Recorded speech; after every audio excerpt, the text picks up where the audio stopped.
All right, good morning, everybody. I'm Graham Dodds, Executive Director of Magic. Welcome to 1 Million Cups Westminster. Thank you all for joining us. Hello to you on Facebook if you're joining us on Facebook Live. Please be sure to add your questions for the presenters to the comments section, and we will read them out loud here in real life. And just want to thank our sponsors, my organization, Magic, the Mid-Atlantic Gigabit Innovation Collaboratory, for being a community sponsor, Startup Portal for hosting here at this location and being a community sponsor, and then also Jeannie Bird Baking Company, who's provided the baked goods and the coffee here this morning. Thank you to Jeannie Bird for that. So if you come out to this in person, you get to enjoy the butter horns and all the other good scones and stuff. And then if you're not here in person, you can still redeem our discount offer from our other coffee sponsor, Furnace Hills Coffee.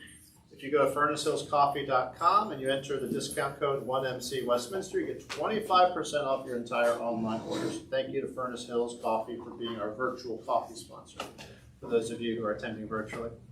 All right, so let's run through what 1 Million Cups is all about real quick. Assuming my clicker works, there we go. The mission of 1 Million Cups Westminster is to lower the barrier for access, education, resources, and connections for entrepreneurs. This mission does not get accomplished without the core pillars of the program, which are that this is about presentations, not pitches, connection, not networking. The culture is to be for the community, by the community. Nobody has ownership of 1 Million Cups Westminster. No one's being paid to do this, as all the volunteers here who help us with it can attest. And it's radically and intentionally inclusive. We meet every week, Wednesdays at 9 a.m. 2 presenters when possible, like we have today. Presenter organization must be less than 5 years old and willing to ask for help. And of course, we always end with the question, what can our community do to help you? Our organizing team are myself, Russ Hammett, Vicki Slinkman, who's our newest member from Ting. Thank you, Vicki, for joining. Jonathan Wheatman, attorney at law. Tina Thomas from Infinite Love Project. Julius Knapp, the third from Dirigible Systems, and Gabby Rose, also from Magic. Okay, with that, we will now, let me pull up the next presentation and introduce Gerard Charlot, our first presenter from Idhini, who I met as a mentor in residence at Johns Hopkins Tech Ventures. They were recently in the Fast Forward and the I-Corps program there. Let me just get the full screen mode. There you go. All right. There you go. Big buttons forward, the one's back. Okay. Good morning, everyone. Good morning. How are you? Good. So, Idhini is Swahili for consent. It actually happens to be the DNA of our company. So, hi, my name is Gerard Charlot. I'm the CEO and founder and co-founder of Idhini. And essentially, we're getting the BIPOC community into clinical trials faster. So the big problem is, outside of all this that you're watching on this screen, is that BIPOC community doesn't trust the actual pharmaceutical industry at all.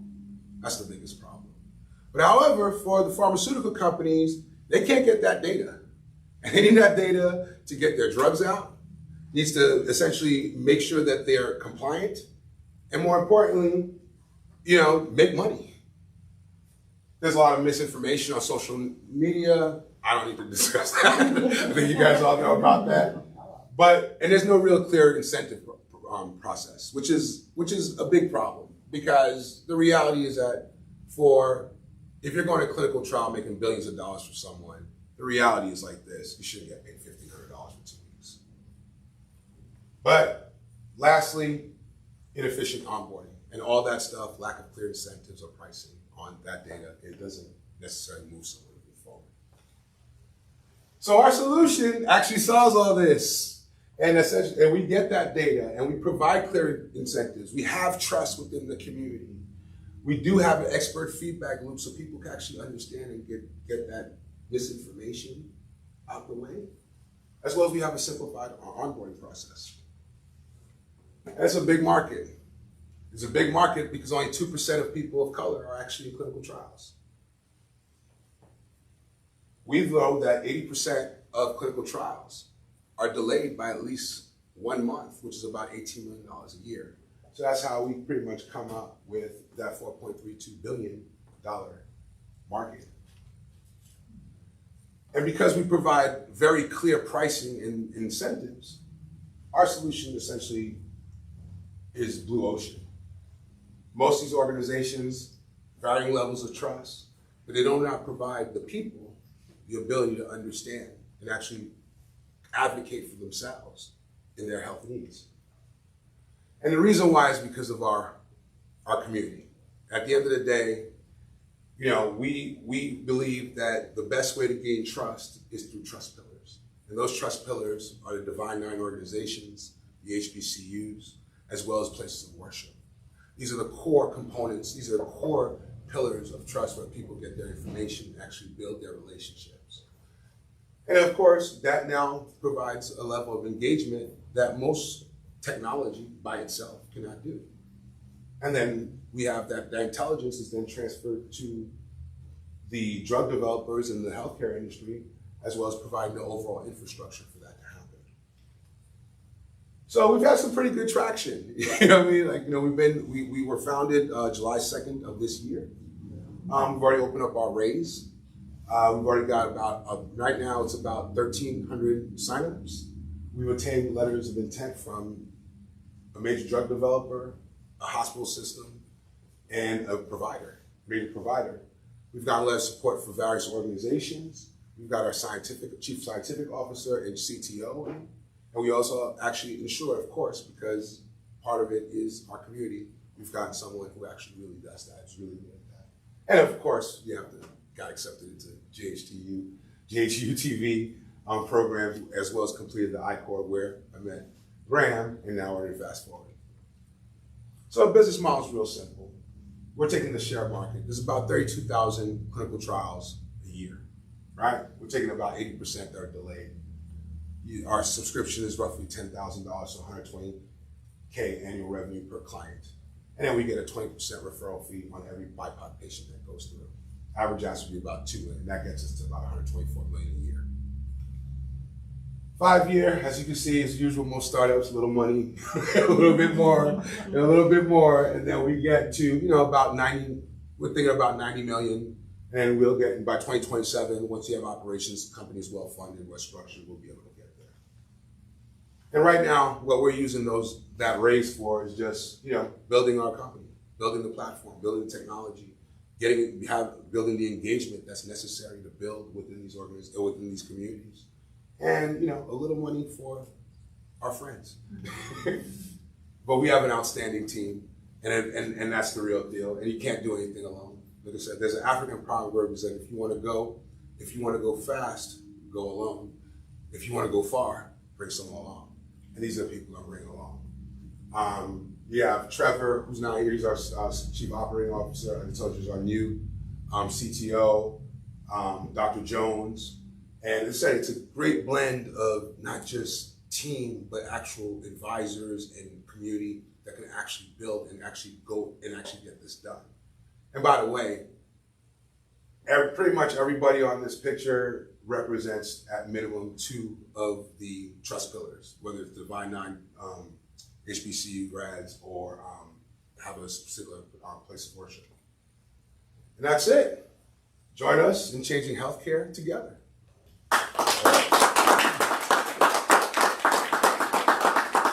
You can stay up there and we'll just open up the questions. Anybody here want to start with Vicki Slinkman from Tank? First, I think we both, as soon as you said you had only been doing this since July, we both were like, oh, really far along. And this is super fascinating. I'm curious, when you are out actively trying to recruit, or if you consider that recruiting to get patients into these trials, what are some of the objections that you hear and how are you bridging that to get those patients interested? Well, what it is it's relationships. Okay. And the reality is, it's one thing, the way we thought about it is, if I have a relationship with someone, say in my fraternity, or my chapter in my fraternity, and like Trevor and I, my co-founder, we met at grad school at Morgan State, and we go to similar churches. Like, in fact, my aunt goes to his church in Baltimore, You know what I mean? And and we go to church out in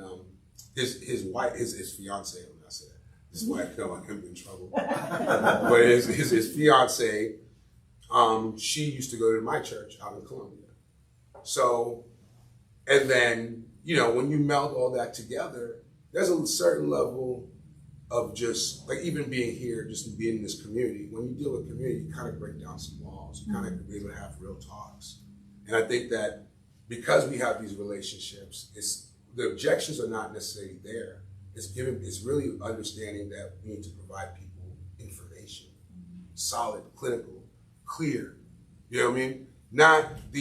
I went to Novartis website one time and I was like, okay, I'm a pretty smart guy. And this is hard to understand and just finding a way to distill. And, I didn't really get into it in here, but we have, we're looking at bringing in, the med schools, the different types of organizations that, medical organizations, and creating steering committees.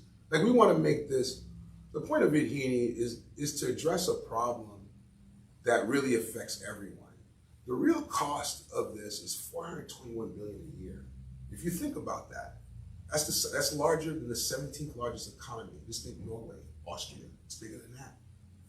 If you have shifting demographics where this country is going to be 51% non-white in the next 20 years, that cost is just going to go up. And the reality is you're going to start having drugs.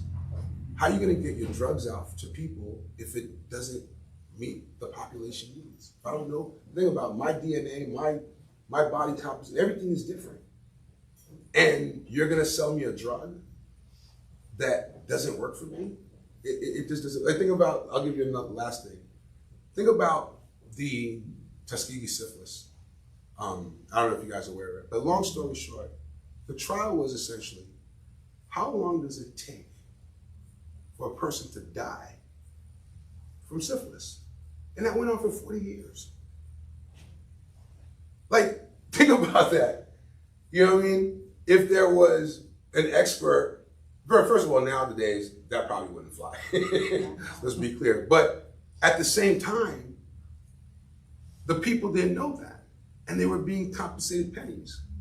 How about if you say, okay, you get into this clinical trial, let's say this was 1930, 1940. You would be able to say, okay, I'm going to take this much days off. It's going to be this many visits. It's going to be this many years. I'm going to get at least a living wage out of that. Maybe they would have done it. Maybe you would have got more people into it. The problem is it's not about money. It's about ethics. It's about, if you want something from me, ask me. Literally, healthcare is the only industry where the person who's going to benefit the most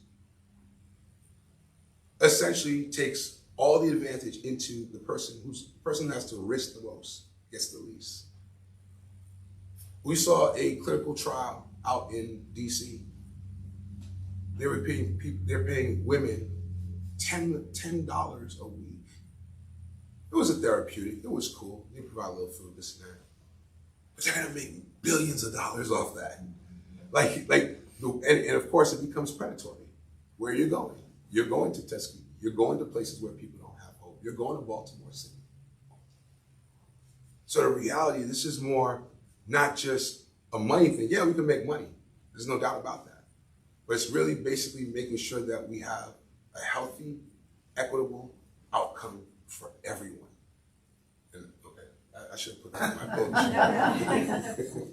Question. Yeah, sure. I'm curious on market acceptance.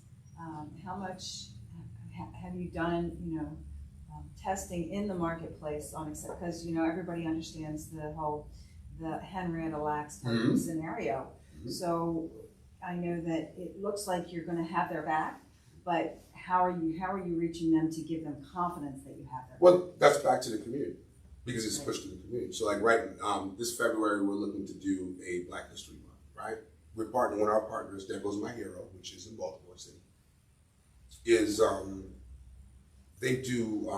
they have a program called Color the Registry.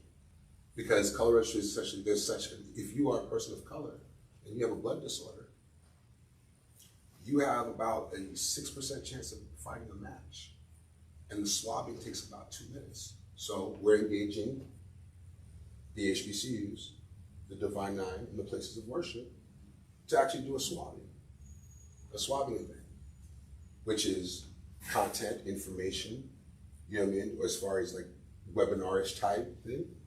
And then now you have an actual event where not just the chapter or the one fraternity, you have pretty much all the fraternities and sororities in basically working together to take care of that. That's how, so for people coming in, you know, anybody off the street who's coming in, that's pretty powerful. I mean, let's be clear. In every community, everything's overlap. Relationships overlap. You know, so that, yes, you're part of a trust pillar, but not everybody in my family, not everybody in my network, not everybody in my purview has the same attributes as I do. Right. So when people see something, we believe, and it's within community, meaning that they feel that they belong, that's when you start breaking down. Because now they feel like you belong, you feel you belong when you can contribute.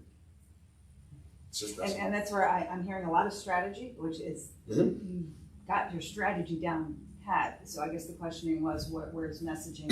Are you on cue with messaging? Have you tested out messaging?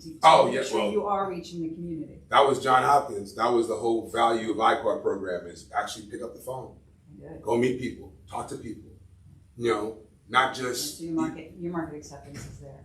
Yeah, and part of our competitive advantage, to be fair, we are our beachhead.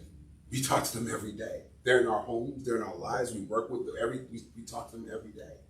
So getting that customer feedback, really hearing and understanding what they care about. Yeah, and even if it's contrary to what we think, we always have the ability to get that information. And I think that's another thing. We have access.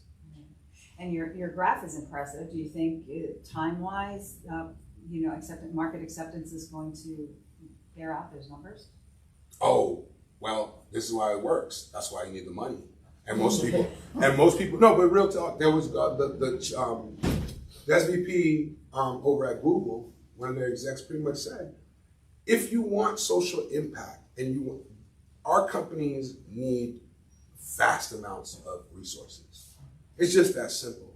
So can we do it? You know, I hate to say it like this, but our communities have been very used to doing a lot more with a lot less. So that stays with us. That's in our DNA. So we know that getting to those numbers, if properly funded, there's so many different ways to make money in this business, but we really think that the main thing is, can we get there? We think we can blow it out the water. You're gonna have to have partnerships. That's why we're here. We're here, like I said, you guys gave us a fantastic opportunity to come talk about our business. You know what I mean? We value that because you valued us enough to come let us do it. So it's the same thing. And now that you know about the problems, now you understand about how things are, maybe that changes your perspective a little bit. Maybe that helps. And then maybe you say, oh, you know what? I met this crazy guy, Gerard, today. He was talking about some Swahili stuff, but it was pretty cool. And, you go look at it and you say, okay, this makes sense. And you talk about it. And then maybe that changes the narrative. And that's all we're trying to do. At the end of the day, I always say it like this. It's great to make money when you're doing good with it. And I think that's what Idhini does. John, yeah. Pharmaceuticals have managed to limit and sometimes eliminate their liability in these clinical trials. What does Idhini do to limit their liability for the role you're playing in this? So you have to figure. Let's take the process, right? So right now, for 100 people, this is 100 anybody. It's when they're going through that funnel, it's 100. In fact, it's called the leaky funnel, leaky funnel theory. So you get 100 people who are identified or available. That's the first problem, because you don't know if they really want to do this. And the process of how to get people in doesn't really help that. But then now they got to get pre-screened, right? And when I'm saying all this is no money to the person yet, by the way. So what's the real incentive? Then you go through and they give you consent, right? So you're telling me that you informed me and I was available for a clinical trial, and you still didn't inform me of you still haven't given me enough information to understand what this is about. And then they go through randomization, and people drop out, and then you enroll maybe 6 or 7 people. Well, if only 2% of people of color get into the trials, how many, just for the general population of 100, you're probably gonna need to run about 800-900 people before you get there. So you already have people engaged. You already have people operating. You have people, and by the way, the system, it's health. Let's be clear. Health is personal. It's not Facebook. It's not it's not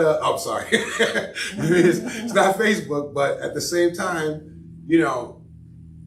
people don't necessarily want to, if I have, there's certain things, if I have, colon or prostate cancer, I'm not like, hey, blasting, hey guys, look.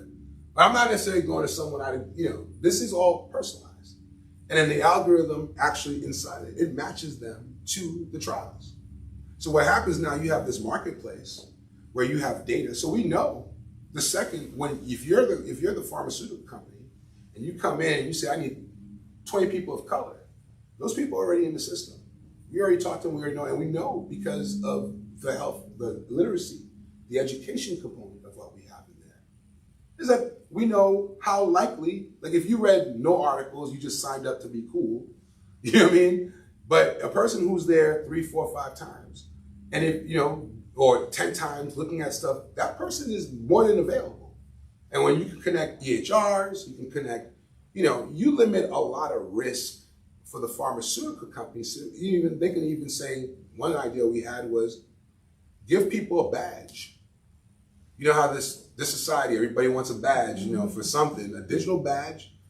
Let's say a GSK badge that says that you've read this drug and you are certified at understanding how clinical trials work for you.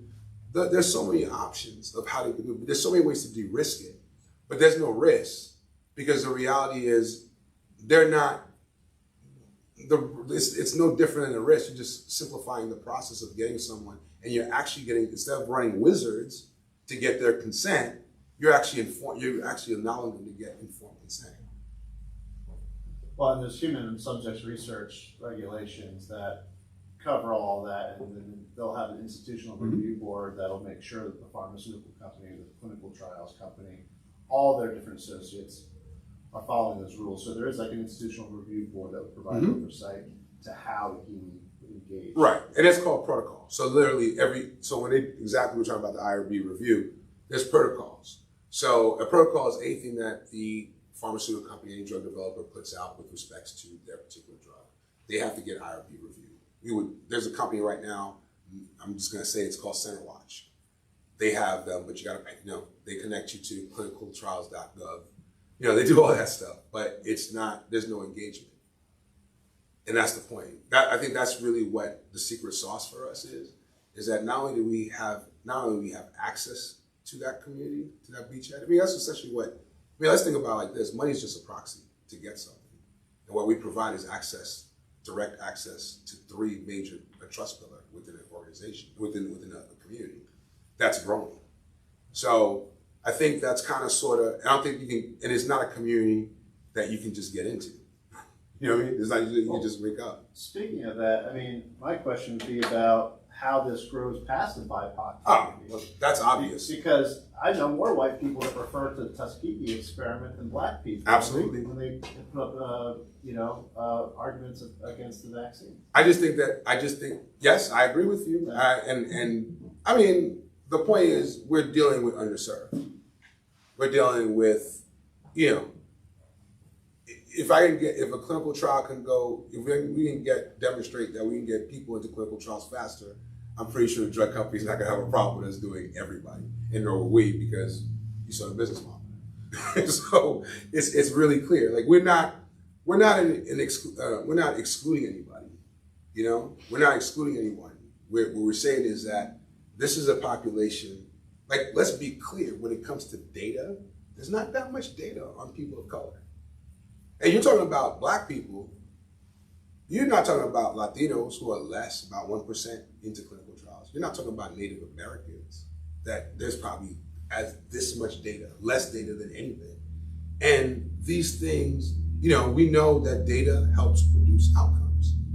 Just that simple. And our whole industry, all the industries we're looking at, what are they doing? Making sure that they can get that data and get the insights from the data, and they can understand how to move faster, get money out of your pocket faster, whatever it is. They're trying to figure that out. So we're doing the same thing. The only thing we're making sure, and what separates us, is that we're actually trying to get a strike price. Healthcare doesn't have a strike price. And essentially what you're talking about, we're talking about educating people, we're talking about analyst report, 1 page, plain English. This is the drug, these are the risks. You know what I mean? This is how your condition addresses this. Everybody's working on the assumption that they know that answer. You go to NIH, oh, it's $43,000. No, it's $43,000 to pay someone to do it per patient. And if it's oncology, it's about $80,000 to $100,000. You got 30% dropout rates. You got 40% companies that can't even get one person into a trial because you're not providing the necessary resources and structure for people to actually do it. When we just did something called vaccine hesitancy, right? Just did a program there, and people, they're hesitant not because, and we're not talking about, you know, we always want to think about, you know, underserved from a perspective of you know, communities and where they live and the economic, socioeconomic components. But people are underserved and understand literacy, just understanding what a drug, what does this do? They go to WebMD. You know, you go to WebMD. What happens when you go to WebMD? By the time you're done with WebMD, you think you have some level of cancer or the rarest drug, you know, problem that you've ever had in your life. And that's a problem. And that's why Healthline actually took them over. Because Healthline said, we got to provide people great content. We have to help people really understand. So we've been looking at there's that component from the health, which is a huge business in itself. But it's really, you have to get people to a point where they feel they can contribute. And I think that's the biggest problem, is that we hear government. Government hasn't been able to do it by itself. Tech surely can't do it by itself. Advocacy groups, you gotta bring everybody together.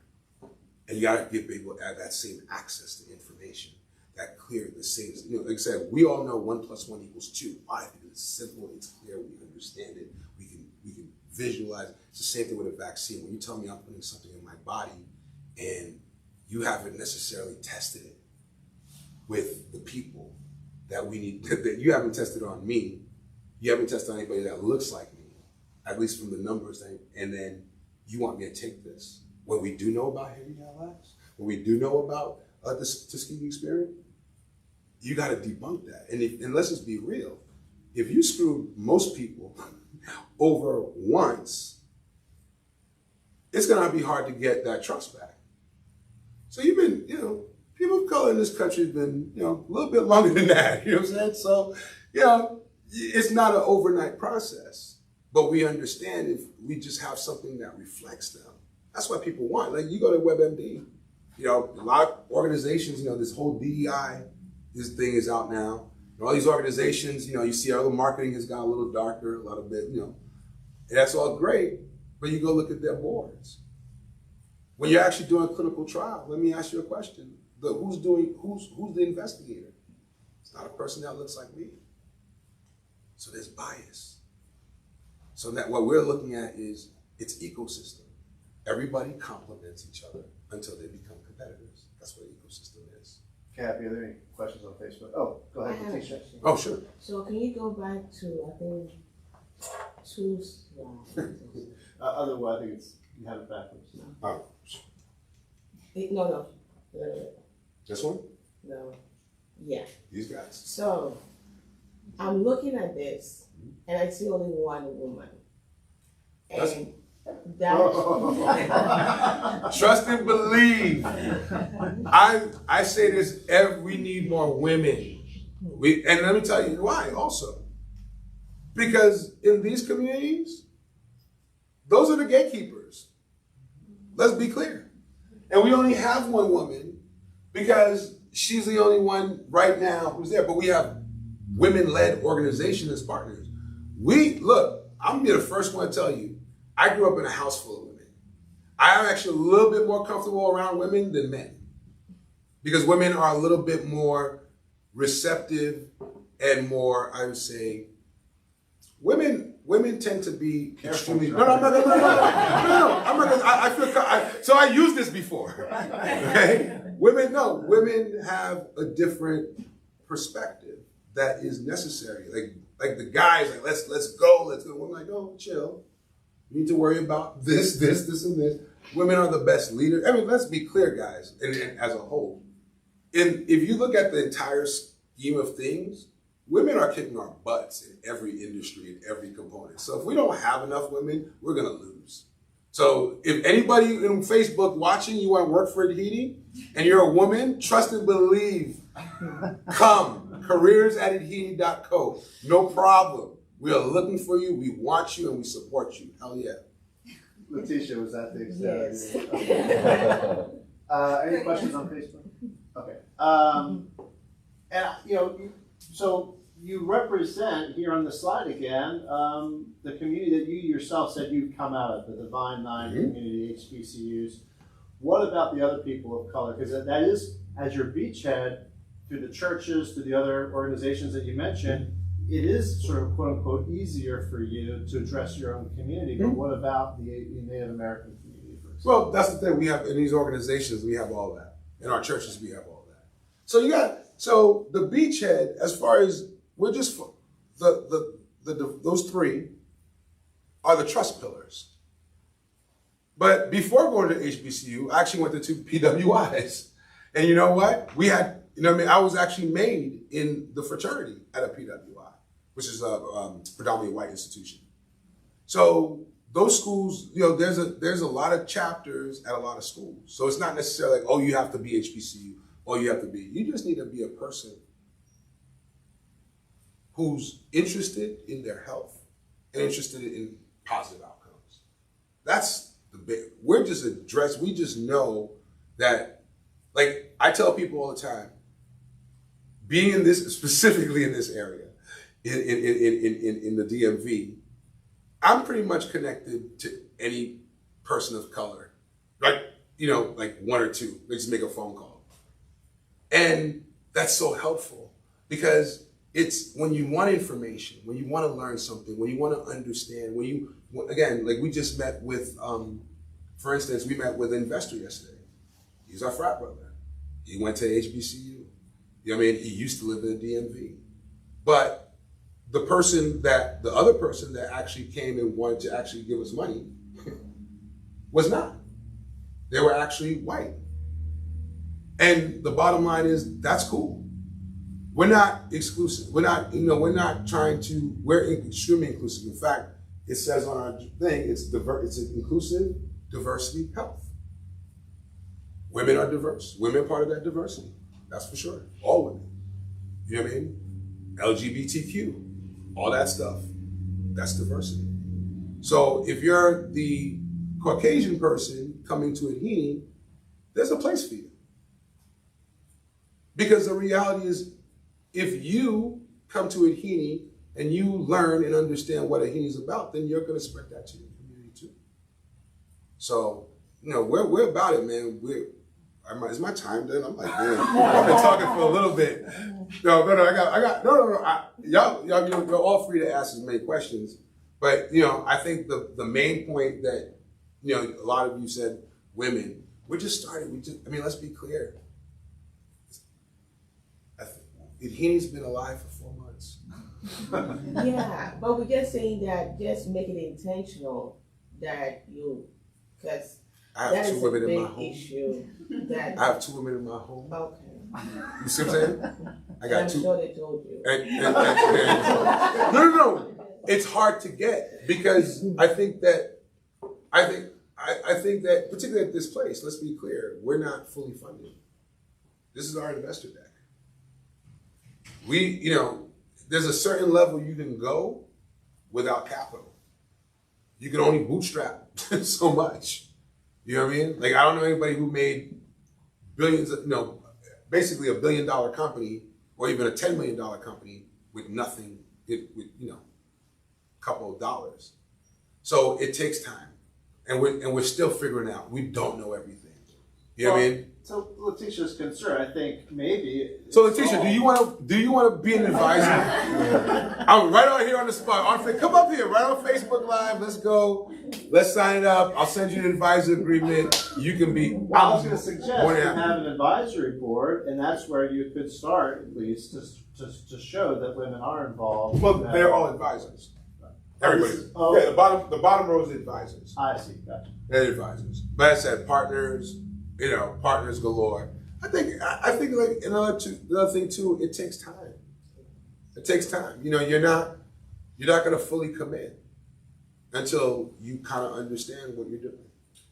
Well, so we do have to wrap up, but we always end with asking, what can our community do for you? By our community, we're referring to out here in Carroll County. What can we do to help spread the word about Idhini? Oh, I was going to say, you can get us some more women, right? That's for sure. Advisors or, interns, because we could use them too. I think that we found some new strategies that we can actually get a little bit more traction with some interns and actually pull more data. Money, always, you know what I mean? Like, I'm the CEO, that's my job, Money, if I did not say that money is helpful, would not be helpful, would be a problem. But I really think, sign up. Get people to sign up because that's traction. And that's what we, any which way we can, we just want traction. But I think that just, like I said, having the opportunity to do this today, you know what I mean? Like I'm just thank you because, we haven't been, I've been in front of Graham's like, oh my God, this guy owns a suit. You know what I mean? Like wow, like this is great. You know what I mean? Like I get to come out and get to, we forget that at the end of the day, like it's been a long time since we interacted with people. Yeah. So thank you so much. Thank you, Gerard.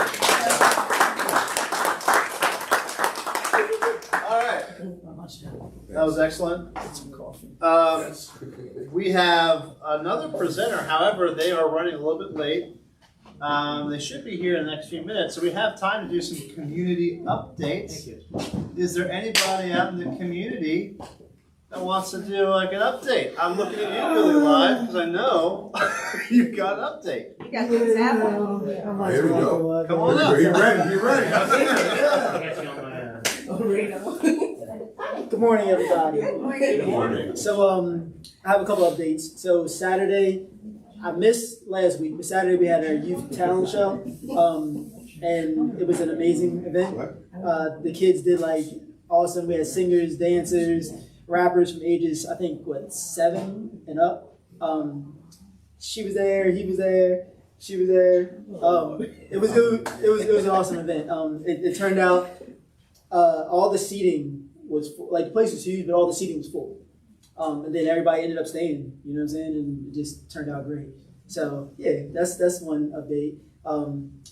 Second one, I did an interview with Adam Schultz from Around Town, Carroll County. That dropped Tuesday. I'm getting a lot of good feedback on that from my community of Westminster. Feeling inspired to step out there and speak a little bit about what they experienced and trying to become an entrepreneur, and having me talk from what I come from. They told me it was inspiring and made them want to get up and do something. And I'm like, well, that's exactly what we wanted to do. And then yesterday, I was awarded the Hey Westminster grant.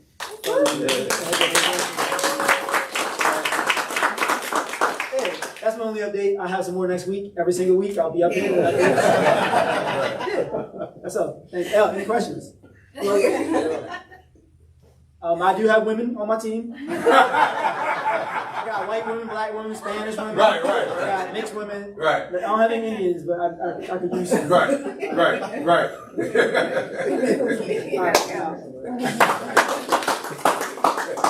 Anybody else have an update while we're waiting for Personix to arrive? Anybody else? No other updates? Do you want to talk about NFTs? Sure.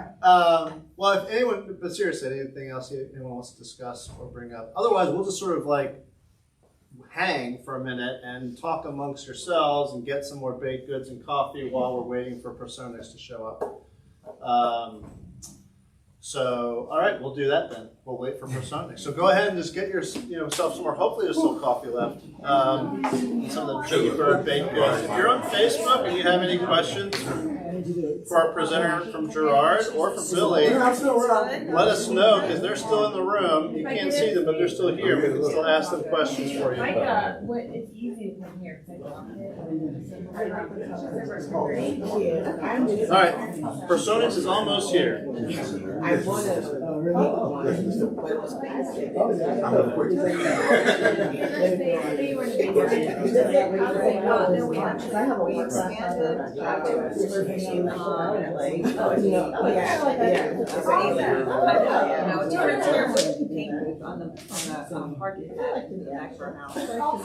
As we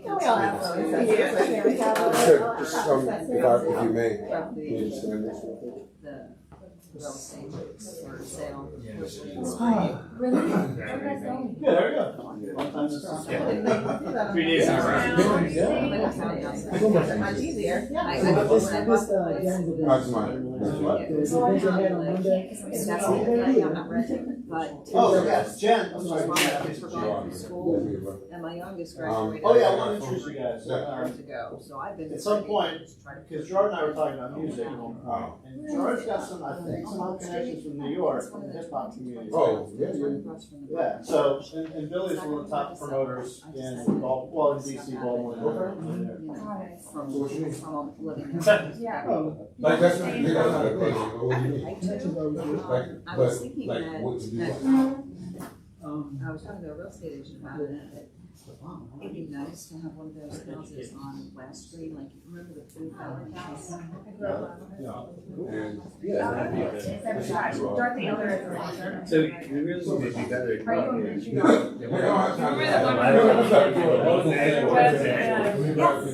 where I grew up. I was like, when I want to And show then up, on West but then I said every other week, so now, and my question is, I mean, I'll send you. I got some time next week.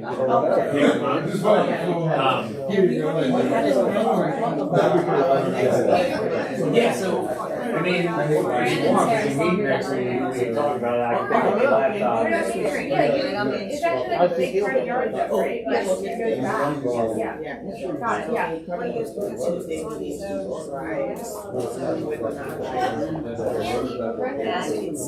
and I actually know the guy, how do I scratch the, I want to get to their statement, because I'm just. We're a mile beyond that on all the pike, and we tried to get signed up like in the areas, like, he's in our area. I'm just not doing that. So, what do you do? We only have we have the fast version, so our area But I know I'm more, it's just me, and so That's why I'm so I buy actually. it's a huge responsibility now. I was like, man.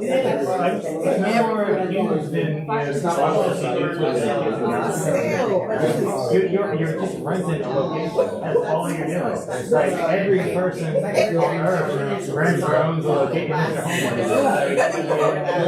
So, I can go with my big, It's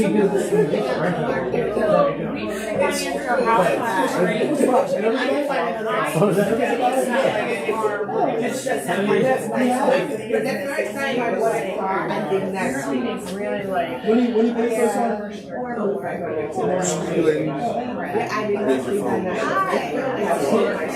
Easy solution. You see on short for your money on 1 month. I'll bill it. I'll be like, Billy, I need to put on a show on my charge $10 a day. Boom. Come on. I will find it. It's so simple. I mean, people like look pretty cool. I think, and this is my thing. Connecting is not a business card. It's actually how do we build a You chose the wrong I'm not. you made the wrong choice here. I mean, I like Sorry. jump on, follow, all that stuff. That's great. I just care that this gets done. I mean, like, I just care that people care about it. So you know, it's not. Just so you know, Personix should be here in just about a minute. So if you're waiting on Facebook, please hang tight. Yeah, I was unfortunately I was gonna be there for That's my hours because I had the Ignite. I tell people, Yes. It's crazy. Yeah, and it was a bummer, I wanted to do that too. I think so. It's true. I would have enjoyed that, and those kids stress me out. Yeah. that's not fun. It's just Strangely enough, yes, I actually ended up talking to one of my wife's friends in the house for celebration about a month because he's It's in the right. area. It's in Columbia property, but it's like, So we're talking, we did pizza Friday. it used to be on Kmart. He said mine Friday. I'm not Not this Thursday, it's been a bad week, but yeah. And so, you Then you got St. John the Baptist, where else? and so without there, just surprisingly, they can't be too bad. You know how much that But It's ridiculous. I mean, like I said, I went to, You should go to a brewery and. I tried to say, you New York accent. It gets me. Oh, it's not bad because, If you're, I feel like the church thing, like, I know we're a long time and I just feel like if someone was like telling us, oh, you shouldn't talk to that, like, it would be much more willing to listen. They weren't there, and not you were. Actually say, this is actually you.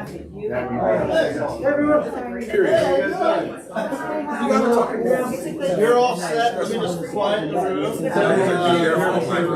Presentation is all right now.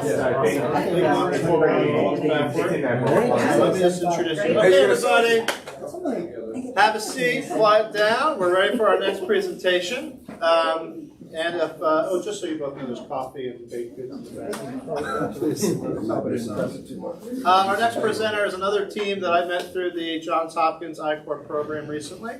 They're called Personix, and Mohammed, their CEO and founder, is going to tell you all about it. I'll let Mohammed take it away. Thank you. All right, how's it going, everyone? So, of course, on the day I finally get an in-person pitch, everything goes wrong with the car rental. That's how life works, but we're here taking advantage of what we got. All right. So, thank you. Yes. So, as a team, we experienced this problem ourselves. And the problem is that customer discovery is way too daunting and unnecessarily difficult. Everyone says that you gotta do customer discovery. It's just that no one exactly tells you how to do it. So I know I gotta do it, just not how. And I'm an experience. So when I come to do customer discovery as an entrepreneur, first of all, because I'm an experience, I ask a lot of biased questions. I lead the customer, I hear what I want to hear. So I can have an entire conversation where the customer says negative things, and then at the end they say, good job, let's stay in touch. I go back to my team and I say, guys, they loved it, they're totally buying. So that's one aspect of it. Another aspect is that it's extremely time consuming to analyze, which again, given inexperience, it creates a lot more friction. And finally, how can I even know that I did it right? Like, I have no metrics to tell me this was good discovery that we performed. And fact is, we're not alone, because 35% of all startups fail because they don't understand their customers. They solve the wrong problem. To add to that, 72% of all new products created do not reach their revenue targets. This is not just startups. So a lot of people don't understand their customers. That's what we're trying to solve. Then I had a vision where essentially any entrepreneur, in whatever stage they're at, whether it's a class project or an established company creating a new product, they have an idea, they know that they can go to Personix because Personix has their backs. Where Personix can tell them what questions to ask, how to ask them, analyze everything that they're getting through discovery, and finally showing them what to do next. And here's the solution that we have right now. Personix, it uses AI and specifically natural language processing to automatically analyze customer conversations to extract and prioritize product decision insights. It also provides metrics, performance metrics, to tell you how well you performed within an interview. So it's as simple as literally just uploading any files you have of interviews or conversations in general. It's unstructured data. Could be video, audio, or text. Personix analyzes them for you, shows you the transcript, and then it prioritizes the different insights you have. So let's say that I have 30 interviews. I just put them on Personix. It tells me that time is the biggest problem in my product, or whatever it is, it's applicable. So it shows you pain points and jobs to be done. So let's give a use case, because again, this seems a bit too vague. So Kuya is a company in Austin. It's a B2C company, a mobile app.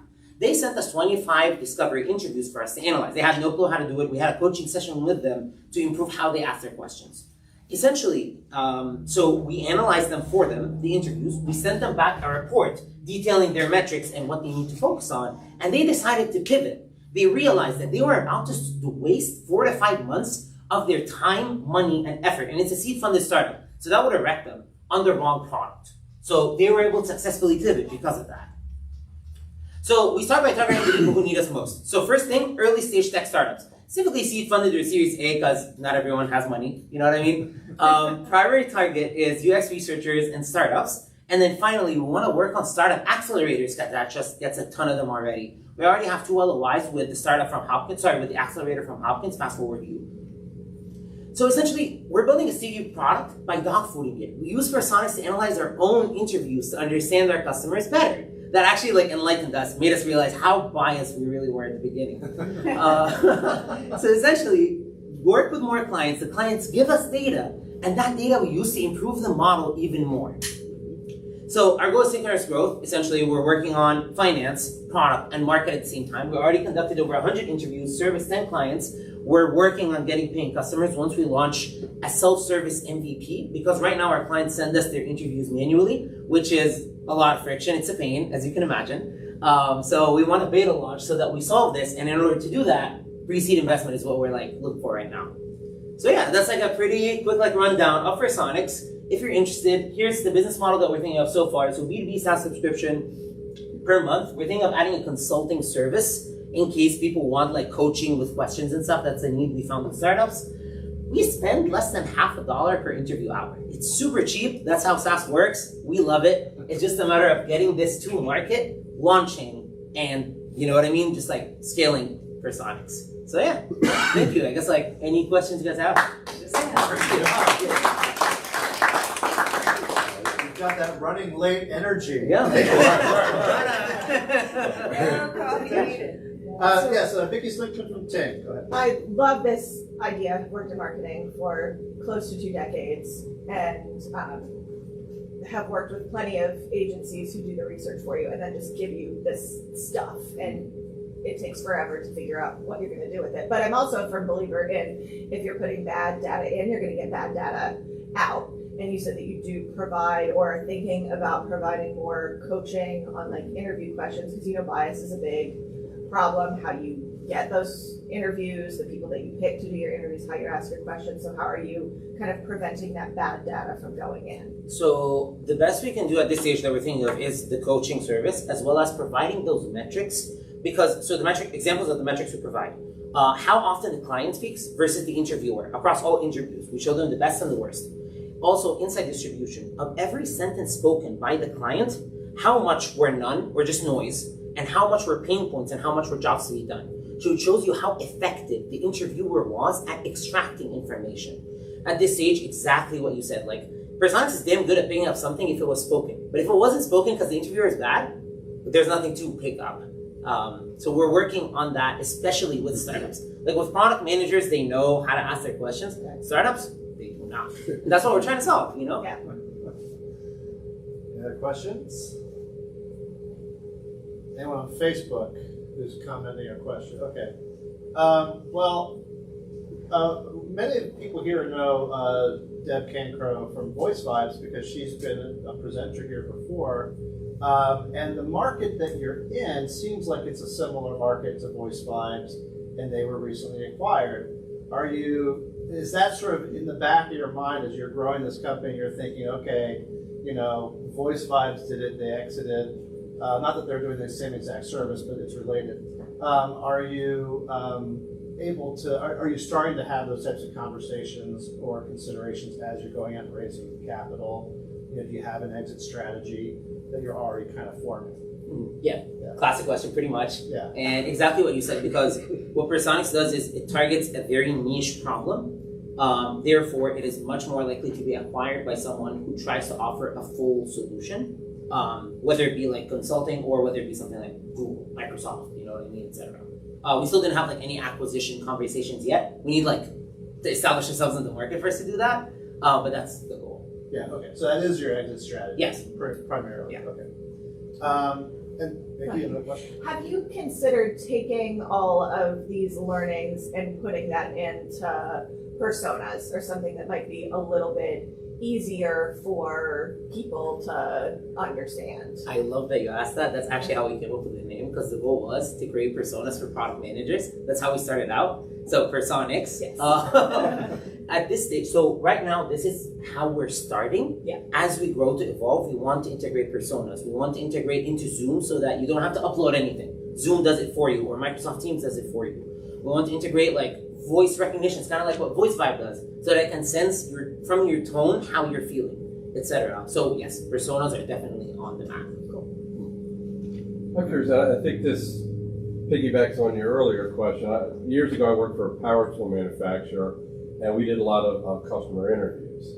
And we found it very difficult to get people, other than those that were either very upset or very, very happy. So what advice do you have, or what experience, or what are you helping through coaching? How do we get the right people into the interviews to get a broad spectrum of experience? I would say that, well, first I'm going to target like what questions to ask, because a trap that we fell in often and most startups do is, companies in general I would say, is asking yes or no questions, because you know that it's either going to be yes or no. In your mind, you don't leave it that it might be gray for the customer, that the customer might have an insight that you don't even expect. So perhaps those neutral customers that ask too many yes or no questions or leading questions, that's just not their area of interest, so they seem disinterested. Everyone's interested in something. You just got to figure out what that thing is, because when it comes to discovery, it's like a treasure. You got to just dig your way through to find out where the treasure is, because you want to know if your customer is neutral towards what you think is important. Maybe they think something else entirely is important. You know what I mean? Yeah. So it's more of the art of how to ask the questions. In terms of how to source the people, I think that like more depends on the project itself. So like if you have a project, we can like talk about that in more detail, but I would say that varies a lot. Okay. And follow up, it's what we found is that if you try to screen versus how was your experience, 1 to 5.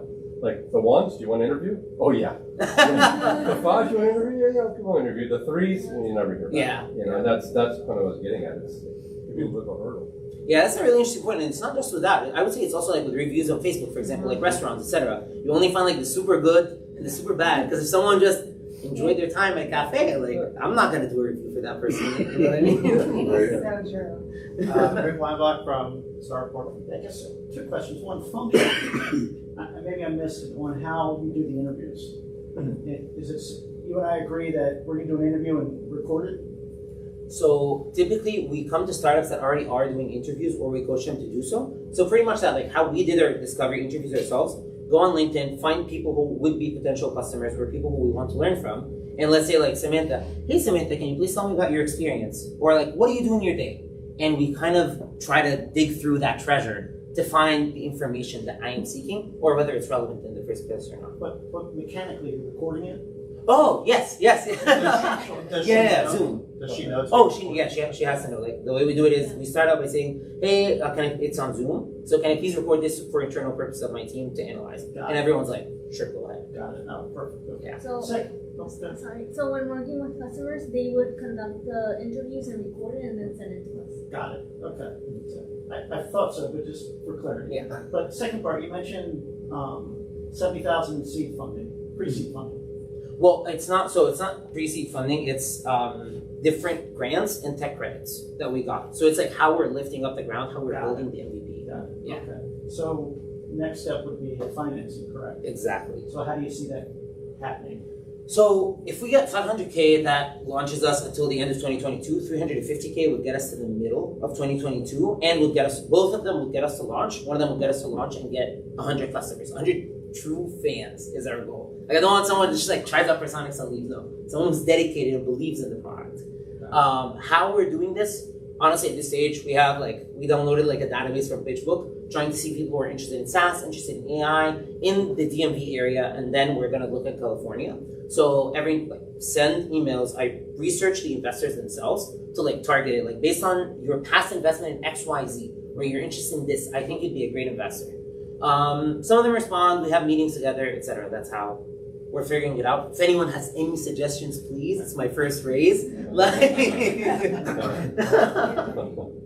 a few people in the room who have some experience, so I think you might find some resource here. Yeah, please. So in terms of a marketing perspective, how you go to market, I think at some point, maybe this happens in a couple different phases, you could do what something that actually I worked with Voice Vibes on doing just before she got acquired, was start analyzing data that was already out there and then turning that into a press release and saying, hey, we analyzed this conversation between these people. In Deb's case, she analyzed the presidential debates. And then we constructed a press release that went out saying Voice Vibes has conducted this analysis of Joseph Biden, nominee candidate Joseph Biden, President Trump. This was the outcome of that analysis. I would imagine if there are interviews that are out there where where you may have permission to analyze the interview, whether it's someone who's being interviewed on a talk show or whatever, and you're able to somehow take advantage of those data to then use that to your advantage to send out a press release and say, hey, we Personix analyzed 100 interviews of talk show hosts, and these are the best practices that we learned. And that just gets people familiar with your brand. And then after you've accumulated enough case studies, you have another opportunity to establish yourself as like a authority in this market, to say almost like you have an NPS score that you're issuing to different companies who are using your service, and say, hey, Amazon has the top Personix score. Now you become an industry sort of gatekeeper of this sort of scoring algorithm that is unique, that other people then start to reference and aspire to. So anyway, that's actually a really good idea, especially like with what Deb did, because like I'm thinking right now, like we can go to something like a town hall, anything like that, where like a politician speaks to the people, where people talk about their issues or needs. Super simple for us, like just like generate a report at the end and see how that matches up, or like something that's already viral to like take advantage of that. The closest we've gotten to this is essentially sometimes when a customer is not really convinced with AI, we're like, I don't know, like what this AI does. Typically, we already record our discovery anyways, so we send them the report of our conversation right after the meeting, so that they see how well we did. That typically convinces people, because like they see, you know what I mean? Yeah. How I straight up. Yeah. All right. Any other questions from the community? Anything on Facebook? All right. Well, thank you very much, Mohammed. We're 2 minutes behind, so we normally ask more questions. Yeah, I understand completely. And thank you guys so much for sticking around. I appreciate it. Sure. I'm going to bring up Tina Thomas from Infinite Love Project to kind of close us out. Yeah. Tina. It's great to see everybody here. Thank you so much for coming and participating, listening to our presenters. This is what community is about. The entrepreneurial, business-minded, what can we do for you community that is 1 Million Cups Westminster. Grateful to G Bird for the go-go juice, coffee, and edibles, which grateful to the community for some of the updates, the questions, the good questions to our presenters, so that we can try to help them further. what they're trying to accomplish. As you see with 1 Million Cups, sometimes we have one presenter, sometimes we have two, and next week it could be you. Go to 1millioncups.com/Westminster and sign up to present, because we're here to help you. We're here to be a community and lift each other up. See you next week.